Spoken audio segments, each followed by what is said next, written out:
In a sport obsessed with youth, where teams are constantly searching for the next prodigy, where riders are considered past their prime by their 30s, one Italian showed that experience, cunning, and determination could triumph. His name was Luca Paolini. And between 2006 and 2015, he collected 4 impressive victories in pro cycling, wins that showcased not just his physical abilities, but his tactical intelligence and mental fortitude. But as we'll see, this is also a story with a darker side, a reminder that even our favorites are human, with struggles we might never see. So today, we're breaking down the 4 greatest wins of Luca Paolini's career, in the order they happened, and exploring what made this veteran so special. We begin our journey in Spain in 2006 at the Vuelta. Luca Paolini was already an established rider by this point. 2 years earlier, in 2004, he claimed the bronze medal at the World Championships, a result that proved he belonged among the elite of Italian cycling. Stage wins at Grand Tours don't come easy. You're racing against the best in the world day after day. But on this day, Paolini showed exactly why he deserved his place in the top of the sport.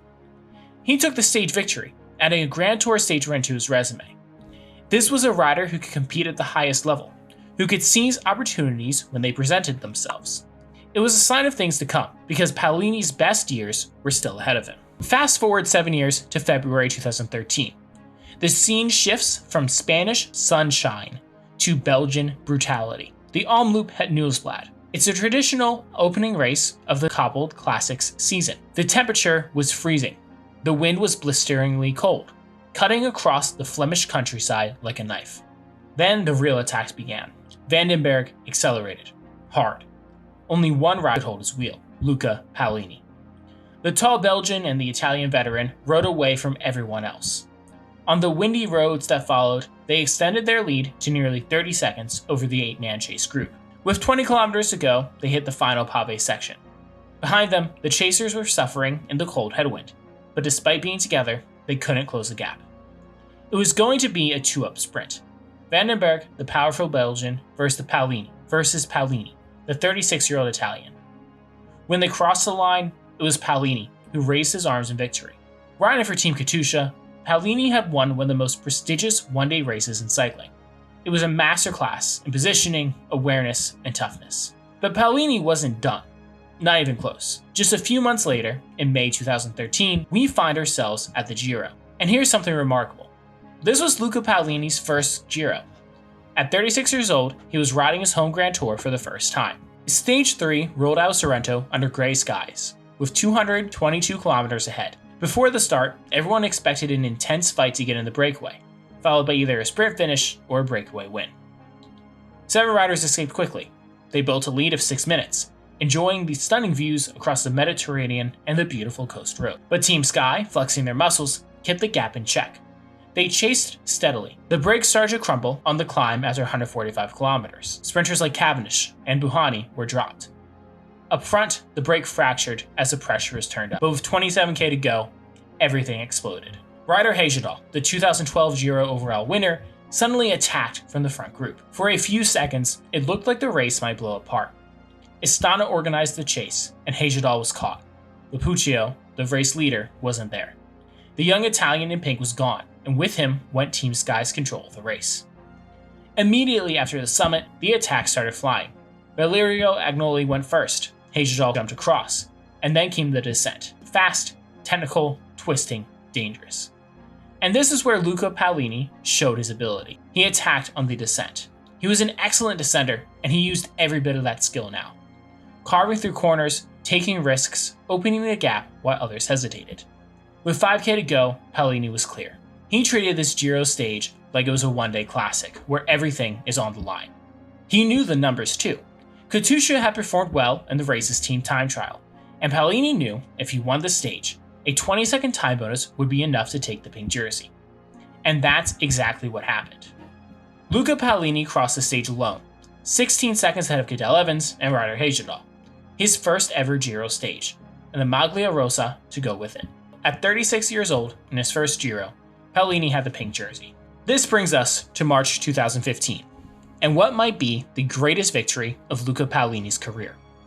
Gent-Wevelgem, one of the biggest one-day races on the calendar, and the conditions on this day were apocalyptic.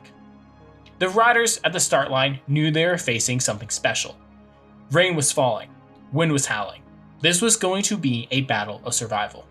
After leaving the start town, few riders wanted to get in their early breakaway. Why would you? You'd be facing a headwind all the way to the coast. Eventually, 7 brave souls went anyway. Despite the brutal headwind, they managed to build a lead of nearly 9 minutes. Meanwhile, the peloton was already splitting. Filippo Pozzato, who'd been ill, abandoned. The gray clouds turned everything grim. Then they hit the flatlands. And that's when things got truly insane. The wind started taking victims. Riders were literally blown off their bikes into the roadside grass. One massive wind gust caused a huge crash that forced multiple riders to abandon. Mark Cavendish crashed and lost contact with the front. Riders were climbing off their bikes everywhere. Team cars and the broom wagon were full. Think about what this means. Professional cyclists, the toughest athletes in the world, were just giving up. The conditions were that bad. Only about 25 riders remained up front. Bradley Wiggins, the Tour de France winner, abandoned the race. Edvald Boasson crashed into the barriers. Among those still fighting, Sepp van Mark, Grant Thomas, Alexander Kristoff, Peter Sagan, and Luke. 6 riders together with 10k to go. It seemed destined for a sprint. Quick-Step had the numbers. But with 6k remaining, Paolini attacked. He committed everything. Every watt, every ounce of energy left in his legs. It was make or break, and his rivals broke. They eased up, drifting across the road, looking at each other, waiting for someone else to chase. It's classic game theory, and they all lost. The moment of hesitation was all Paolini needed. He opened a 10-second gap and held it. In the final kilometers, while the others began racing for second place, Paolini rode to one of the greatest victories of his career. 4 incredible victories, a career spanning nearly 2 decades at the highest level. But every story has another side. Just a few months after his Gent-Wevelgem triumph, during the 2015 Tour de France, Luca Paolini tested positive for cocaine. The news shocked the cycling world. Speaking for the first time about the positive test in an interview, Paolini admitted to using the drug. But he also revealed something deeper, an addiction to sleeping pills that had been controlling his life. Quote, "I was a slave to the sleeping pill. It was very sad. I quickly realized that this was no accident. I got rid of the sporting aspect, but I was reborn on the human side. No, I do not know if I would do it again. Cocaine made me open my eyes and realize what it was like to be dependent on sleeping pills. Thanks to the cocaine episode, I'm back to being a person. I have returned to living. If this is the price to pay to feel good as a person, I am more than willing to accept it. I take full responsibility, and I must not look for excuses. But I tell you this story so that people do not repeat the same mistake." It's a sobering admission. The aftermath of the positive test effectively ended Paolini's career. So what do we make of Luca Paolini's legacy? 4 magnificent victories, the Vuelta stage win, Omloop, the pink jersey and a stage win at the Giro, and that incredible victory at Gent-Wevelgem. But his story also shows us something else. It shows us that professional athletes are human, that the pressures of competing at the highest level can lead to struggles we don't see, that dependency and addiction don't discriminate. They can affect anyone, even successful professional athletes. If you enjoyed this dive into Luca Paolini's career, make sure you subscribe to 124 Cycling. Hit the button and ring the bell so you never miss our videos. We've got more videos coming on classic races, legendary riders, and the moments that define professional cycling. Thanks for watching.